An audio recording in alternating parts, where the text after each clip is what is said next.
Ma'asyiral muslimin, hadirin jamaah salat Jumat rahimakumullah.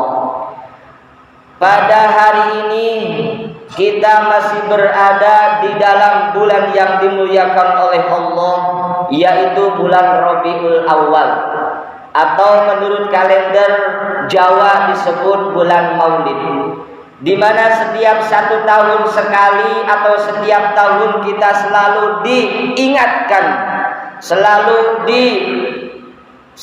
diingatkan dengan telah dilahirkannya seorang utusan Allah, manusia biasa, tetapi tidak seperti manusia biasa. Rasulullah Muhammad sallallahu alaihi wasallam menurut sejarah dilahirkan pada bulan Rabiul Awal tanggal 12 tahun Gajah. Sehingga sampai detik ini kita selaku umat Islam, walaupun sudah 15 abad yang silam, kita masih tetap memperingati atau tetap kita meyakini bahwa bulan Maulid atau bulan Rabiul Awal ini sebagai hari kelahiran Nabi besar Muhammad sallallahu alaihi wasallam.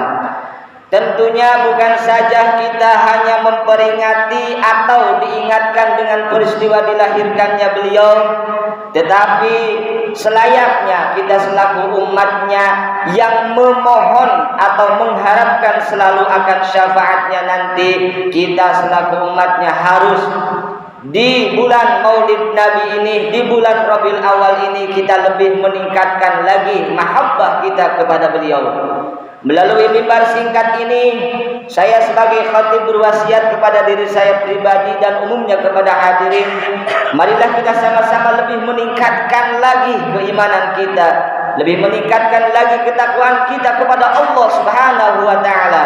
Apalagi di bulan Rabiul Awal sebagai momentum untuk memperbaiki diri, sebagai momentum untuk muhasabah diri, sebagai momentum untuk introspeksi diri. Kalau hari-hari ke belakang kita masih banyak melakukan maksiat, di hari ini, di bulan ini, sebagai momentum untuk memperbaiki diri.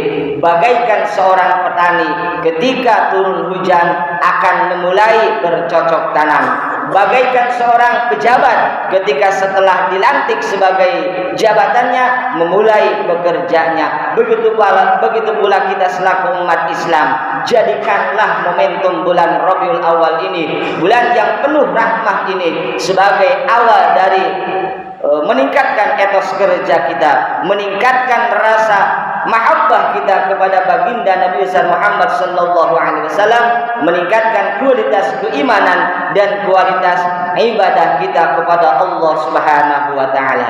Ma'asyiral muslimin, hadirin jamaah salat Jumat rahimakumullah.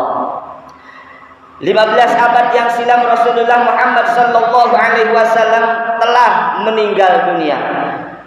Tetapi kenapa kita di zaman 2022 ini masih meyakini bahwa Nabi Muhammad itu adalah seorang nabi dan rasul?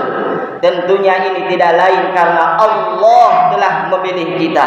Allah telah menganugerahkan kepada kita semua, sehingga walaupun kita tidak pernah bertemu dengan Nabi, kita tidak pernah berjumpa, kenal pun, bahkan mimpi pun tidak dengan Nabi, tetapi kita masih setia mengikuti sunnah-sunnahnya, masih setia mengikuti ajaran-ajaran syariatnya.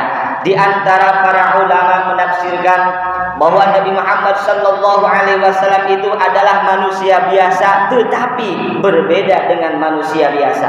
Nabi Muhammad makan, kita pun makan, tetapi perbedaannya kita makan sedikit-sedikit makan, sedikit-sedikit makan, tetapi Nabi Muhammad sedikit makannya. Begitu pula dengan sunnah-sunnah yang lainnya, sehingga Allah dalam Al-Quran sudah menjelaskan bahwa Nabi Muhammad sallallahu alaihi wasallam adalah khatamil anbiya wal mursalin, penutup segala para nabi dan para rasul. Kita ketahui bersama bahwa umat manusia sejak diturunkannya Nabi Adam alaihi salam sudah bermiliar-miliar ada di alam dunia.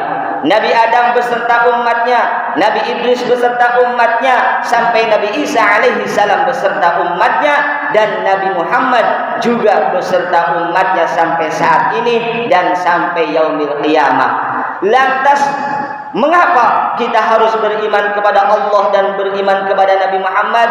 Karena tidak ada pilihan, mau tidak mau, umat yang hadir, manusia yang hidup di akhir zaman harus mengakui bahwa Nabi Muhammad sallallahu alaihi wasallam adalah seorang nabi dan seorang rasul yang menjadi panutan bagi kita semua. Oleh karena itu, marilah kita sama-sama untuk lebih mahabbah lagi, untuk lebih mencintai lebih terhadap Nabi Muhammad sallallahu alaihi wasallam, karena nanti di yaumil qiyamah, di yaumil mahsyar, bahkan di surganya Allah, Nabi Muhammad sallallahu alaihi wasallam akan memanggil-manggil ummati, ummati, ummati. Kita dianugerahi oleh Allah dilahirkan ke dunia ini di akhir zaman. Tentunya kita harus mengimani, kita harus meyakini, dan kita harus mahabbah kepada Nabi besar Muhammad sallallahu alaihi wasallam. Di antara cara kita mencintai Nabi Muhammad sallallahu alaihi wasallam yaitu dengan man ahabba syai'a fa aksara bi dzikrihi. Perbanyaklah kita mengucapkan kalimat sholawat. Allahumma sholli ala Sayyidina Muhammad, atau Allahumma sholli ala Muhammad, atau sholawat Jibril yang populer, sallallahu ala Muhammad. Silahkan perbanyak-banyaklah membaca sholawat. Dikala kita berdiri, baca sholawat. Dikala kita duduk, baca sholawat. Berkendaraan motor, mengemudi mobil, atau lagi sedang tiduran atau santai, perbanyaklah membaca sholawat. Karena satu sholawat yang dibacakan oleh kita, Allah akan menganugerahkan rahmat 10 kali kepada kita semua. Bayangkan kalau satu hari kita membaca sholawat 1000, berarti Allah kali lipat gandakan menjadi 10.000 sholawat atau rahmat kepada kita. Bukan saja di akhirat nanti, di dunia pun kita akan mendapatkan barokahnya dan mendapatkan rahmatnya atas bacaan sholawat kita. Ma'asyiral muslimin, hadirin jamaah salat Jumat rahimakumullah. Yang kedua, bukan saja kita mengaku cinta kepada Nabi, bukan saja kita mengaku dan mengimani bahwa Nabi Muhammad adalah Nabi terakhir, tetapi kita harus mengikuti apa yang dibawa oleh Nabi. Qul in kuntum tuhibbunallaha fattabi'uni yuhibbukum wa yaghfir lakum wa yaghfir lakum dzunubakum wallahu ghafurur rahim. Kalau kita hanya mengaku saja, saya cinta kepada Nabi, saya mengakui bahwa Nabi adalah utusan Allah akhir zaman, tetapi membaca sholawat tidak, mengikuti syariatnya tidak, itu pengakuannya pengakuan yang dusta, pengakuan yang bohong. Oleh karena itu, melalui momentum di bulan Rabiul Awal ini dan melalui khutbah Jumat singkat ini, marilah kita berbenah diri. Bukan saja kita membaca sholawat, tapi kita ikutilah syariat-syariat yang telah dibawakan oleh Nabi Muhammad sallallahu alaihi wasallam. Dalam wahyu terakhir Allah berfirman, Bismillahirrahmanirrahim. Al-yawma akmaltu lakum dinakum wa atmamtu alaikum ni'mati wa raditu lakumul Islam madina. Bahwa pada hari ini ketika Nabi Muhammad melaksanakan haji wada, Allah telah sempurnakan nikmat kepada Nabi Muhammad dan Allah telah meridhoi agama Islam sebagai agama Nabi Muhammad, sehingga mau tidak mau kita yang hidup di akhir zaman ini harus meyakini dan harus mengimani serta melaksanakan syariat Nabi besar Muhammad sallallahu alaihi wasallam kalau kita benar-benar beriman kepada Allah dan Rasulnya. Ma'asyiral muslimin, hadirin jamaah salat Jumat rahimakumullah. Yang ketiga, salah satu indikator kita cinta kepada Nabi yaitu kita harus meneladani apa yang pernah dilaksanakan oleh Nabi. Apa yang pernah dilakukan oleh Nabi kita ikuti sebagai suri tauladan buat kita semua. Dalam Al-Quran Allah Subhanahu wa ta'ala berfirman, laqad kana lakum fi rasulillahi uswatun hasanah. Sesungguhnya telah ada pada diri Nabi Muhammad sallallahu alaihi wasallam itu sebagai suri tauladan yang baik buat kita semua. Uswatun hasanah. Nabi Muhammad seorang kepala negara.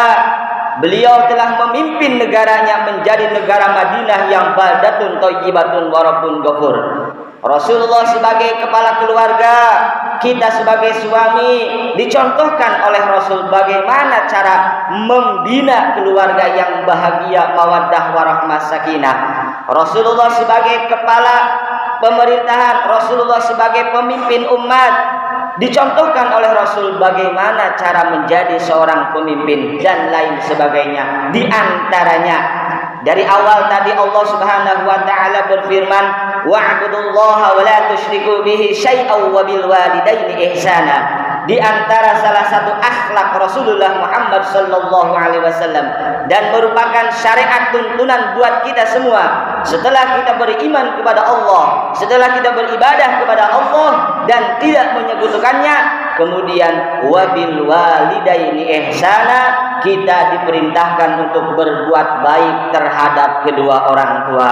Ma'asyiral muslimin, hadirin jamaah salat Jumat rahimakumullah. Orang tua itu adalah syariat, jalan kita dilahirkan ke alam dunia. Tanpa orang tua pun kalau Allah menghendaki kita bisa lahir. Tetapi sifat alamiah, sifat kemanusiaan dan sifat alam itu harus ada proses sehingga orang tua itu menjadi wasilah kehadiran kita di alam dunia. Menurut pepatah Jawa mengatakan purwa daksine. Jadi kita itu jangan sampai melupakan terhadap asal muasal kita. Tentunya kita semua yang hadir di sini dan umat Islam serta seluruh umat manusia tidak lepas dari orang tua. Ada orang tua, ada ayah dan ayah ibu. Dalam Al-Quran dijelaskan kita diperintahkan untuk berbakti kepada kedua orang tua. Lalu bagaimana cara berbakti kepada orang tua? Sebagian ulama dalam beberapa kitab mengatakan kalau orang tua kita masih hidup maka seringlah kita bersilaturahim, seringlah berkunjung kepadanya. Kalau bisa apa yang kita bawa semampunya, seadanya. Karena apa? Karena dari awal melahirkan, dari awal mengandung, ibu kita sudah mengandung kita dengan wahnan ala wahnin, kemudian melahirkan, menyusui, mengasuh, mendidik, membesarkan dan lain sebagainya. Kita saat ini sudah dewasa atau remaja atau yang lainnya, tentunya kewajiban kita harus berbakti kepada orang tua. Kalau orang tua kita masih ada, sering-seringlah bersilaturahim. Tanpa membawa apapun, hati orang tua akan merasa senang. Berbicaralah dengan mereka dengan penuh lemah lembut, berbicaralah kepada mereka dengan penuh santun, jangan sampai menyakiti kedua orang tua kita. Lantas bagaimana kalau orang tua kita non muslim? Orang tua kita bukan Islam sementara kitanya Islam, tetap hubungan antara keluarga di alam dunia itu adalah orang tua kita. Walaupun orang tua kita non muslim, kita tetap harus berbuat baik kepada kedua orang tua kita. Lalu bagaimana kalau orang tua kita sudah meninggal? Para ulama menafsirkan kalau sudah meninggal kirimlah doanya. Karena salah satu anak yang soleh dalam hadisnya idza matabul insanu in qata'a amaluhu illa min salasin shadaqatin jariyatin aw ilmin yuntafa'u bih aw waladin salihin yad'ula. Di antara salah satu indikator anak soleh yaitu anak yang mendoakan kepada kedua orang tuanya. Kalau orang tuanya sudah ada, doakanlah mereka. Semoga Allah mengampuni dosa-dosanya, semoga Allah menerima segala amal ibadahnya, dan semoga Allah menempatkan di tempat yang layak dan sempurna di sisinya. Lalu setelah mendoakan, sering-seringlah berkunjung atau ziarah ke makamnya. Kemudian yang ketiga, kita berbuat baik kepada saudara-saudara mereka. Tentunya orang tua kita punya saudara, ada uak, ada paman, ada bibi, ada saudara-saudaranya. Ketika kita berbuat baik terhadap saudara-saudara dari orang tua itu, sama halnya kita berbuat baik kepada kedua orang tua kita. Ma'asyiral muslimin, hadirin jamaah salat Jumat rahimakumullah. Mudah-mudahan khutbah yang penuh singkat ini ada manfaatnya. Yuk kita kembali di bulan Rabiul Awal yang penuh rahmat dan penuh maghfirah ini. Kita kembali lagi yang sudah istiqomah melaksanakan kewajiban syariat Islam, yang sudah istiqomah membaca sholawat, yang bisa istiqomah menuruti sunnah-sunnah Nabi. Yuk kita lanjutkan dan lebih ditingkatkan.